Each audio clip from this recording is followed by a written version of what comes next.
Welcome to The Weekly. I'm Jeremy. I'm Chris. And this week on The Weekly, Astroprisma, crowdfunding, the Black Company RPG. It's been about 20 years since we've had one of those. Dimension 20 at Madison Square Gardens. Jesus. Gummyquest. Yep. And Champions of AI. Humanity's fight against the machines. Valerian Jihad 2024. And this is this is pretty close to being the instigating event. This is the Franz Ferdinand of AI. We'll get to that. So let's start out with Astroprisma. So they were in there last week. I should have mentioned them a little earlier. They're very interesting. Hurry up. So hurry up. So follow that link. So I put a link in the description for the stream. So a solo sci-fi RPG about space exploration and faction conflict in a retro-futuristic universe, and really nice graphic design, really nice layout. I've seen this. Design. It does look very retro. I don't know if they said like a cassette future but like that's what it kind of looks like. Yeah, and it has like some of the inspirations are like Ghost in the Shell and stuff. So it has like a cyberpunk or a cyber world, like a online net running kind of thing. So the game is basically explore the entirety of a star system map. So it's a 36 tile hexcrawl to explore this kind of known area. So exploration, combat, and story events. So it's a deep hexcrawl, exploration, planet generators, diverse locations, environments, events and encounters, faction-based quests. So there's a bounty system, a changing story outcome based on what faction you allow yourself with. And the factions seem to have really nice, really different objectives and really nice variation. And then unique space combat and customizable spaceships. So basically the combat system they're talking about has hacking, implants, cybertech implants, customizable weapons, controllable mechs and drones, narcobiotics, and more. That sounds pretty sinister. So yeah, hundreds of different story choices give you different outcomes. And basically the 6 character origins you can choose are Eco-Terrorist, Astromancer, Glitchblade, Wirehead, Desperado, and Chrome Skin. Okay. And they kind of go all in. Like you can get just a digital, I think very cheap, like $15-$20 for just the digital release of the core book to play. But then they go kind of all in with physical up to a deluxe. And I think even the top tier deluxe is like €70, and it includes the VTT for Alchemy. So you could actually play a digital version with all of the art, with the little animation and the ship maps and stuff. Yeah, by yourself. Okay. But there's a cooperative. The cooperative mode as well. So you could play multiple players. So they unlock posters and things. So let's the factions real quick are W.A.R.G, the West Anchor Revolutionary Guerrillas, an insurgent group, basically. Medusa Sector, hackers and cyber terrorists. The Intersol Federation, kind of the de facto trade authority. Corsairs Syndicate, which are a rogue federation of smugglers, outlaws, and bounty hunters. And then the Synth Arc, which is a quasi-religious organization made up of androids and transhumanists. So yeah, real different. Yeah. And so that would be interesting because your approach is going to be different based on who you're allied with. And so they're printing physical kind of journals to track your game with. So kind of like a black and white kind of workbook journal type thing. And then also some trifold adventures. So specifically expanding, like giving you different adventures, and probably you'll have a different approach based on what faction you're allied with. So they're producing those as trifold pamphlets. The book itself, details on the book, I think it looks like it's going to be a smaller, like one of those kind digest of B5 kind of digest. I'm not sure if it's hardcover or not, but it looks nice. The artwork itself, at first I was a little turned off because I was like, oh, is this the fakey anime thing? But it's Spanish designers, maybe Spanish publisher that's doing it. So they it's got definitely reminiscent of some kind of cyberpunk anime look, but really nice graphic design and everything along the lines of a lot of zine type RPGs, and they state like right up front all their influences and stuff. So so this is definitely worth checking out. And they're using Beyond Cataclysm to fulfill, and then backer kit once the campaign ends. So I think it reaches all the usual places, and I don't think it's going to be a huge amount of shipping because it doesn't look like even with everything all in, you're still being envelope. You'll still be in an envelope. So check that out if you're interested in something a little bit different for your solo play. Solo games, I always kind of wonder about replayability. But it sounds like between different factions and stuff and character types. Yeah. There could be a lot here. Yeah. You could get a nice variation. So so I'll put a link to that. And something Matt actually pointed out. Ooh, okay. The Black Company is back. So a role-playing game is in development by W.A.R.G Publishing, the guys that do Delta Green. Okay. So yeah, that sounds a bit promising. So the last time we saw the Black Company was just a D20 campaign setting that was published by Green Ronin, part of their Mythic Vistas series. And that thing is like $250 if you'd like a copy of it now, because it was printed 20 years ago. So that was a $45 back in the day, 320 pages of black and white, basically the D20 system, a Wayne Reynolds cover, and basically, oops, sorry. Yeah, sorry about the buzz. But they said a lot of, if you don't want to play 3.5, basically, you can play it's very useful, the background setting and world information was very useful for that price though. I know. Yeah. Right now. Yeah. So it's hard to find. I don't think it was printed in large numbers. So it's very rare 20 years later, but press release by W.A.R.G said the Black Company is returning. So they don't have a firm release date, but they're announcing that it's in development. So Shane Ivey and Dennis DeTwiller are co-authoring it. And they're co-authors and publishers of the Delta Green role-playing game.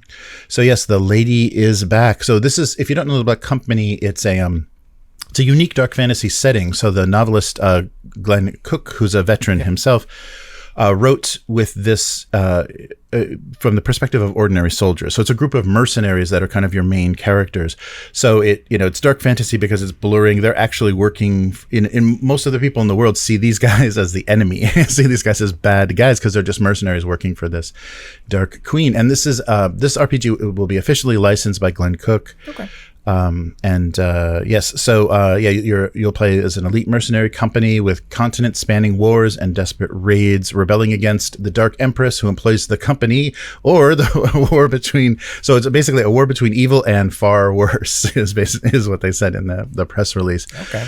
So it's from the perspective of the soldier's experience in wars and adventure in heroic fantasy. So he wanted to kind of take his experience and knowledge as a vet and put that into a fantasy setting and it really does. It feels so different from other things you've read where it's not just like, scrappy villagers getting together, gold hungry, cutthroats, whatever. Yeah. Getting involved in, exploring, and previously, along with Delta Green, they've also produced Godlike and the quote from one of the designers says, "I've been enthralled with the Black Company since the first books came out. This is a thrill of a career. We're writing the fantasy game that we've always wanted to write." And then Shane and I have long considered creating a dark fantasy game, and Delta Green always wanted a twisted, crazy little brother. So the Black Company is a perfect fit. So they're going to be designing, so there's a little FAQ on their press release. They're going to be designing a whole new game engine for this. Oh, really? Okay. Yeah. Because that was my question. But then based on that kind of quote, I just thought, okay, it's going to be using whatever system Delta Green was on. I actually don't know what that is, right? Yeah, right. But if they're making a whole new one, okay, fine. Yeah, because I think it has to serve, serve a different master. So, I think you mean Dark Empress. A different Dark Empress. Yes, and so they'll be releasing a core book and then adventure and source books, expansions of the Empire, and each of I think the world kind of expanded and different opportunities were kind of opened up in the subsequent novels for the Dark Company. So things do evolve. People are defeated. Empires, are kind of rise and fall. And so that will be part of the lore and the background. So they're kind of talking about going through each of the novels and having those source books. And maybe they'll even name the source books after the novels if it's officially licensed. So you kind of know, what you're dealing with time-wise. I was going to say, Star Wars does that. The new kind of Marvel game does that, right? Yeah, gives you So they don't have a firm timeline. It's in production now, and in the meantime, of course, it's a press release. So they say, check out Delta Green, of course, because we're still producing for that. So yeah, that's been very successful for them. So that's not going to. This is not going to interrupt that production. But yeah, it's a. a very interesting setting. I think it would be really fun too, because if you enjoy playing with antagonism between players, like players playing off of each other and like, you know, tricking each other, like practical jokes and harassing each other. There's that dynamic is in the book where there's just like this relentless, like, you know, jocularity between the mercenaries, and that can be disruptive and, you know, get you into trouble, but it's also like this, you know, bonding thing. So I think if you played any games where you like that kind of interplay between party members as part of the role play, this setting is good for that, because the novels really had a lot of that and really play that up. And also then the company kind of breaking up, you know, the company kind of members going off and coming back, and so there's a lot of interesting storytelling in the way this is focused on the like soldier level. What I'm hearing is don't play this game with certain people. Yes, there are certain people you may not want to play this game with. Yes, and people, especially people that are worried about alignment systems and things. Well, I was thinking more like jocularity, practical jokes, harassment in the game. Yeah, yes, not at the table. Right. Yes. Yes, definitely.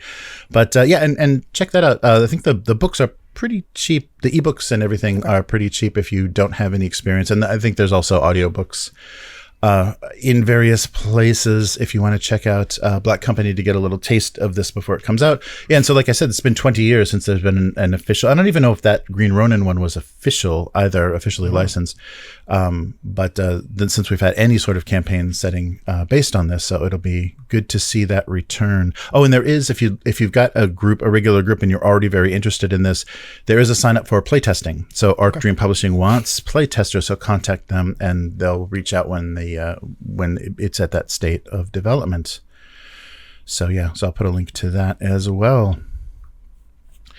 All right, so we had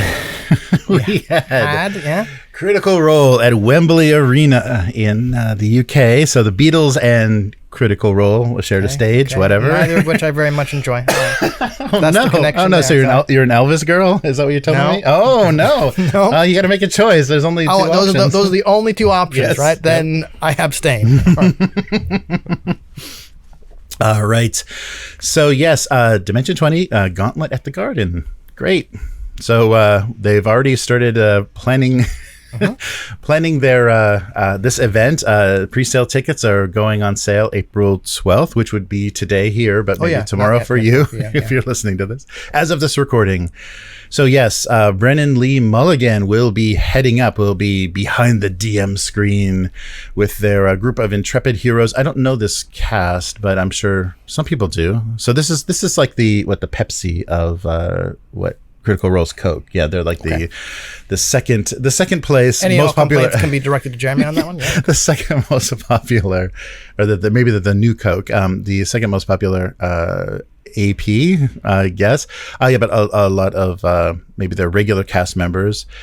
So yeah, D&D actual play series, but they focus on, I don't know if this differentiates them, dramatic and humorous storytelling, professionally edited performances, and improv chops from its full cast. Because everybody loves improv. There's no greater art form than that. Well, I mean, we're talking about role-playing games here, right? Role-playing games do require true. Like improv, right? But as a pure entertainment form, it's pretty low.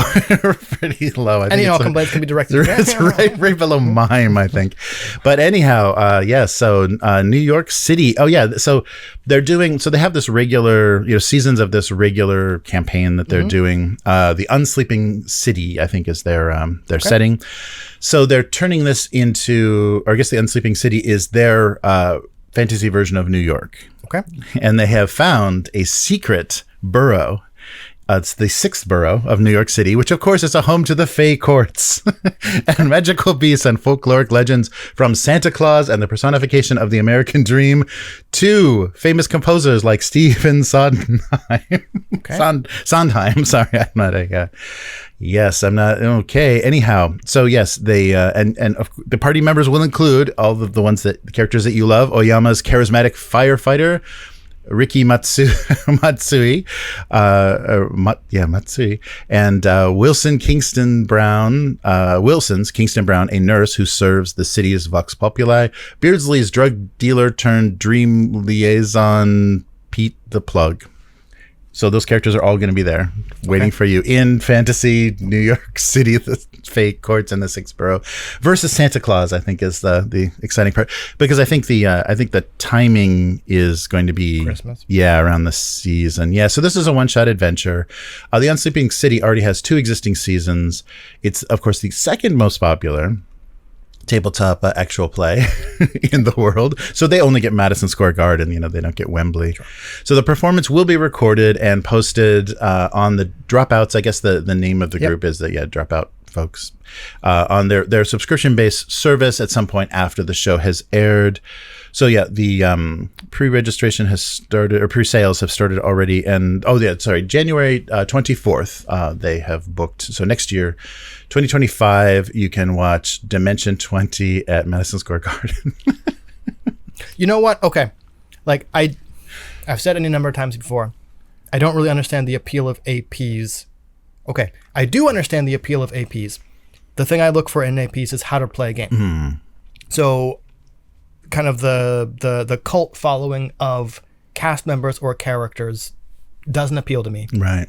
However, as we were kind of discussing prior to the cast, if you are able to work yourself up into a position where you can actually sell tickets at Madison Square Garden for the thing, props to you. Yes. Right? Oh, yeah. No, that's quite an accomplishment. And I think, it speaks to, they know that there's an audience there, and they know there's an audience that will travel to New York, all the headaches of booking hotels and things in New York City to try to go see this. So yeah, it is impressive that, and it's, I think, what they've tapped into on the internet with streaming these things is a devoted or a rabid fan base that is going to support them, and it's not going to be somebody that's, oh, let's check this out, oh, that's I like this season but I didn't like this season. Like, it's going to be people that really wanted to dig into that, and I think it's it's alternative media. It's like we've got video game streaming, we've got all kinds of things that people like engage with now. It doesn't have to be a sitcom or a streaming a serial drama or anything. Yeah, it can be improv with Santa Claus. Who knows? But yeah, so nothing in that sounded appealing, but it is impressive. The scale of their success is impressive, and they're going to have some sort of cage match to decide once and for all who is the best actual play. Some of the discourse I saw around this revolved around the price of the tickets. Oh, yeah. And I think someone, I forget who, had a pretty decent point where it's like, I'm sure that the tickets cost kind of what they cost for a reason. Mm-hmm. Kind of feels a little bit like people are willing to shell out large amounts of cash to watch performers play games, but don't pay the same amount of cash to the creators of the games themselves. Oh, well, that's a good point. Yeah. So I'm certainly not saying that people who run APs don't deserve that money, because, I mean, they are performing, and that's a job, and they're doing all this stuff. So, like, it's well-deserved, but yeah, and maybe it's just not as noticeable, right? Like, it's kind of like it's like a book signing. Like, if someone tried to sell out Madison Square Garden as like a game designer, come listen to my thing about how I decided to run or design this game, and like crickets, right? Right. And I think that's what the OGL debacle was about. Is Hasbro and then of course WotC got into their got into their heads that, like, wait a minute, there's people that are selling out Madison Square Garden. Garden. Money on the table. Yeah, we want a piece of that, and so that's they were trying to like push that license. Like, that's gonna, if you're making over $10,000, for an event, we want a piece of that. They were trying to figure out a way, and there was just no way kind of legally within what people would accept as a user license for this game system that they could do that. But I think they're very frustrated that doesn't do anything for them. They can license video games, and the companies pay them $500,000 in licensing fees with a successful video game, but a successful AP using 5e, nothing. What I guess, yeah, sure. I think what happened is, like, any company with like shareholders goes, we want money. Where what WotC could have done is like, wow, you're like selling this thing out. You know what? You are free advertising for our game. Yeah. Why don't we work together to how about like you let us use your characters, and like we'll develop like storylines or adventures, right? Hey, did you like, I don't even know, Vox Machina? Well, like, here's the official source book, right? Kind of thing. So yeah, I think they're just so much worse at promoting than these actual plays. I think Critical Role and Dimension 20. Well, I mean, Hasbro keeps like slashing its fucking staff, so who's left in the market? Yeah, right. Yeah, so I think that they don't have anything to offer. That the only deal that they can make is say, we own this, but that's all they can do because they can't promote better, they can't get better engagement, and they can't even probably make better products. We're going to see, like, for the quality of, like, Darrington Press, the stuff that they release for Daggerheart, and, like, I'm sure the quality of those books is at least as good or surpasses what WotC puts out. So yeah, it's an interesting thing, and I think it's always been the danger. They've known that from the beginning. You only have to buy the 3 books, and then you never have to buy anything else again if you're going to use your own imagination, your own setting, your own. Why would world. you use your own imagination when we have so many setting books and all this stuff? Like, and revive the classic adventures. Yeah, so it's very very interesting that they're going to be continually frustrated by this, and I think we should just take advantage of that, and everybody should be playing Madison Square. Just a whole week of actual plays. All right.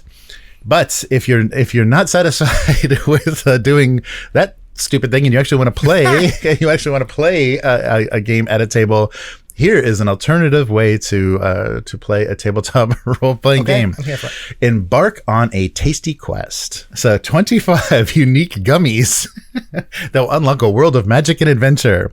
So Chris, take your taste buds on an epic adventure with 25 unique flavors of fantasy gummies.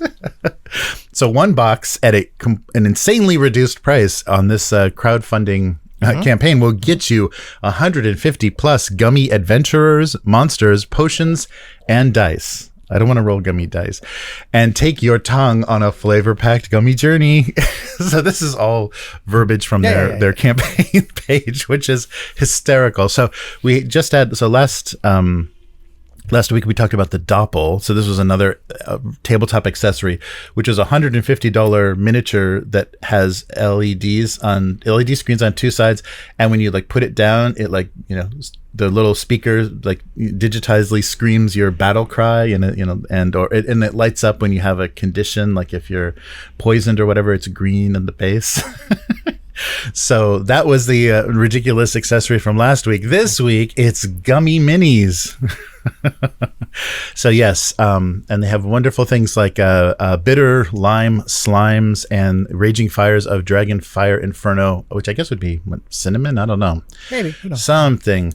But yes, and of course they're saying this is an unbeatable value because you'll never get this price again for a box of gummy miniatures. And the flavors will include orcish creamsicle, paladin pina colada, owlberry, and death. I don't know what flavor death is. Maybe it's just arsenic flavored. I don't know. Death is a flavor. Licorice. It's for anise. Right. Yeah. So the thing that it seems a little difficult. I guess the players are going to get to eat all the gummy. I mean, basically the DM gets to eat maybe 4 to 6. Just run the funnel. Yeah, just run the funnel. Now I'm hungry. Just run the funnel. You're all dead. I'm getting hungry. You're all gonna die. Yes. So, and you can embark on this mouth-watering adventure yourself. And they give you 3 easy steps on how to use, and it doesn't really open package, put in mouth. Yeah, right. It doesn't really make any sense.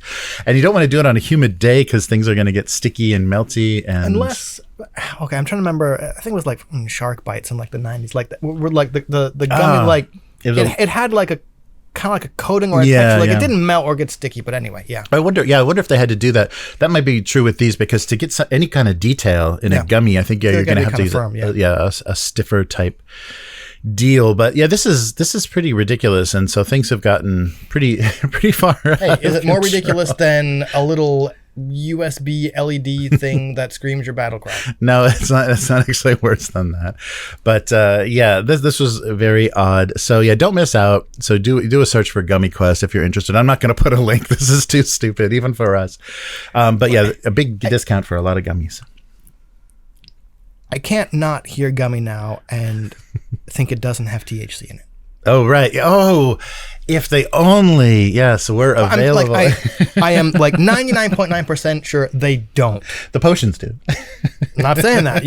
Any and all complaints can be directed to Jimmy, right? I'm pretty sure they don't, but I can't hear the word gummy without thinking that now. Yeah, that's true. Although they didn't say the word edible. Right, like yeah. Noun, yeah. Anyway. That's true. Yeah, it's something they didn't think would be available in certain areas, I Yeah, yeah. suppose. You can you can purchase your. I'm sure head shops and like all those manufacturers are jumping on that right now. As soon as if this has, I think it was a successful campaign, so it's getting decent support. So they're like, oh, dude, we got to do that. Of course. There's two guys right now that are putting that together, formulating their hallucinogenic mind flayer gummies as we speak. But yeah, so Gummyquest is a thing, and it looks ridiculous. It look, when they're photographing it on grid paper with dice and gummy miniatures. Yeah, it does look as ridiculous as it sounds. But if you got a sweet tooth and you don't want to eat white metal or resin, neither of which are sweet. This would be an alternative. All right, so finally, we have our war. We need a bumper, I think, for this. It's getting so common. Our war against the machines. Yeah. Yes, the Butlerian Jihad coming soon trailer. So a card developer has said it has paid an AI artist, in quotes, no names given, sure. $90,000, so $90,000 to generate card art because, quote, no one comes close to the quality he delivers. So this is just and I think this is just like kind of trolling, kind of a baity kind of article, because these guys are so obnoxious in their approach to this. So a quote from the developer: "For us to get this with a team of traditional artists, it would cost us a lot more money and time." So the game we are talking about is Champions of Otherworldly Magic. Okay. And they basically said that their business plan here is a quote from them: "We pay our artists $15,000 per month for exactly 10 hours of work." And this was from a post. Per month. Okay. For a post on X from their TCG account for this game. Why? In that time, he still makes hundreds of amazing bits of artwork astronomically faster than any team of traditional artists. Mm-hmm. His artwork is 100% AI generated, yet it has no extra fingers, no generic designs, no mistakes. It has consistent evolutions, skins, alt art styles. Literally no one is on his level. We don't care how he makes it. We only care that the end user enjoys our game." So all this nonsense is coming from... I haven't read the article, but I can't complain with what they're saying. They're just they just laid it all out. Like, oh yeah, right? Yeah, this is what we're doing. And this is what we're doing. It's good enough. So, but the fact that they're like, it's amazing. When you look at the actual stuff, it's like, yeah, this is just... Big titty. They obviously... No. They obviously just fed in every trading card game, the art for every trading card game they've ever seen. Because, a lot of that, if you've got a digital version, you've got access to those digital assets. Mm-hmm. They just fed those in and puke that out. And that's why this company asks no questions of this guy, because they have no idea how unethical his technique is. You do, because what did AI get trained on? Right. So CEO Miles Malik was speaking to... put your name on that, bro. PC, yeah, right. Speaking to PC Gamer. So the artist has made over 1,000 images with generative AI art over the course of 6 months. Was paid $15,000 each month, so he's up to $90,000. The anonymous artist has 15 years of digital art experience and doesn't... and this was the funny part. But he doesn't use social media, because no artists use social media. Why would you do that to promote your work?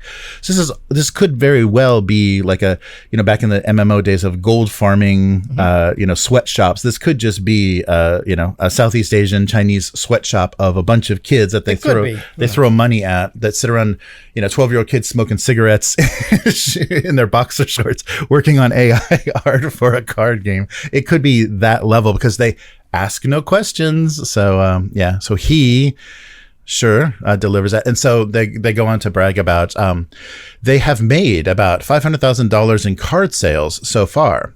But the reason that they have made so much is because the cards are also NFTs. So yes, in case you thought mobile game developers weren't all garbage, yes, they're reaffirming your suspicion that these companies are just garbage. So all of the NFTs of this art, which is made from other people's art, can be traded and purchased with cryptocurrency. And then they also in the game sell gems, which can be traded for card packs. And my question is, have they paid this artist with cryptocurrency? Oh, probably. Yeah. I mean, if they're already in that, I'm sure that's the how he was paid is with a 125 1/50,000th of a Bitcoin or whatever. Yeah. And so, but they're saying, just to, if you're concerned about the quality, the AI can bulk work and do all the initial generating, but there may be some errors and things that they've all handled. So there's a little bit of the artist is obviously he's actually like erasing the extra fingers or whatever. And if you look at the actual art, there's like weird claw and wing problems, that things that just don't make any sense. So it's not perfect, and the artist themselves isn't fixing everything. So if you'd like to see a full collection, I'm not going to put a link to it, but if you want to see a full collection of these champion cards, they put everything on the website, and I guess probably the price of the NFT, and you'll notice right away there's trouble with some of the number of knuckles on paws and things. And basically it does look like they took everything that's been produced for Blizzard and Riot Games and just shoved it through an AI generator. And they probably, because you can do that now. Like you can get AI generative art and then just feed it a data set. So artists can now do that and basically generate pseudo Pokemon or anything that they want, because they have access to those digital. I hope that gets fed into the data set and it's just like human centipede this shit. Yeah, right. So another. I'll end with that, but end with the shit. Yeah, end with the worst part. Yeah, so basically this is just a guy doing AI prompts and they're saying, so ignoring the skill and talent it takes to actually do this is insane. And just to say that this one person is, generating these thousands of images, which would mean if you break down, if it's only 10 hours a month that they have to spend doing this, they're making about $1,500 an hour. Yeah, and the work is not worth $1,500 an hour. It is to the company. And that's the interesting thing, that as soon as I saw that, when you're breaking it down to the hourly wage, it's like, nobody deserves to be paid that for stuff that they're not even making. They're not even making. So expect this to be the peak. You're never going to see people paying $15,000 a month again. This is the high water mark, and basically it's going to be down to about $100 a month, to do this kind of work. Like the bottom is just going to drop out of this. There's two markets. There's two bottoms that are going to fall, like AI and crypto. Yeah. So anybody can do this, so everyone will. So let's end with a wonderful challenge that the company has put out there. And the company didn't give the name of the company in the article, just the CEO's name. Yeah, just maybe they're just named after their one successful game. So the company has challenged artists to complete a series of artist tests in 48 hours, claiming that anyone who could match the quality of its AI prompt writer will be considered for a job as his assistant. Yep. Jeez. Oh. So this is just a trolling and big fuck you on social media, just to probably get some attention for this game, because it'll make people, if it's free to download, make people, let's see what this is like. Yeah. And they might catch a couple of whales, but that was just pathetic. And the more that people show their hands about how little they care about what they're paying for and how this stuff is generated, we just want to have the cheapest graphical interface for our fuck you algorithm that we can, that we're putting out there. That's all we want to do, so we're going to be honest about it. I take back my, at least they were honest about it. Take it back. Yeah, so it's brutal. So sorry, and not. So the Black Company was the brightest news of the week. So unfortunately, Gummy minis and. Gummy minis at least funny. Right. Crypto or NFT bullshit. That's true. That's true. But that's pretty brutal. So we'll keep you up to date, and I'll work on a bumper for our Butlerian. Oh, I thought you were going to say I'm going to day that 48 hours. Oh yeah, no. Yeah, I can't wait to be this guy's assistant. He might pay me $10 an hour. So that is all for this week. So where can people find you? On Blue Sky and Instagram, where I'm finally gotten back to little 6mm Xenos rampant stuff. Oh, nice. So cool. Excellent. And I finally streamed again this week. Nice. So Abuse Cartoons on YouTube and Twitch. So I draw my single panel gag cartoon. And you can watch that happen, and I'll eat some snacks. I had some premium haichu from the community, so it was amazing. So the drawings were a little wonky this time. yes. So a little. That's good enough. No, not too high. Haichu, the starburst, the Japanese starburst. Yeah, but these were good. And if you'd like to read that cartoon, gocomics.com is who has it. So gocomics.com/domestic abuse. And if you like what we're doing on the weekly, consider becoming a weekling. The strongest of all supporters. By going to patreon.com/upturntable. And there you can support us at any tier, even as cheap as $1 if you just like want to see what's going on or just want to yell at us privately, to scold us privately. And so support anything we're doing and give us kind of feedback of what you want to see on the weekly and other stuff you'd like to see on the channel. We're still figuring it out. It's been 5 years and we're still not quite sure what we're doing. Progress, yeah. Yes. And so upturntable.com is the website, and then Upturn Table on all social media. And you can subscribe to the YouTube channel to get notified when we go live. Or this live. Maybe. Yeah, I don't know. Yeah, they're moving stuff around. Where they move stuff around. Yeah. That's right. And we'll be doing the live stream tomorrow for our next session of Dune, the 2D20 RPG. And so subscribe to get notified for that, and give us a like to help more people see what we're doing here on the weekly, complaining about algorithms. Yeah. So that's it for this week. We'll see you next time. Later, mortals. Goodbye.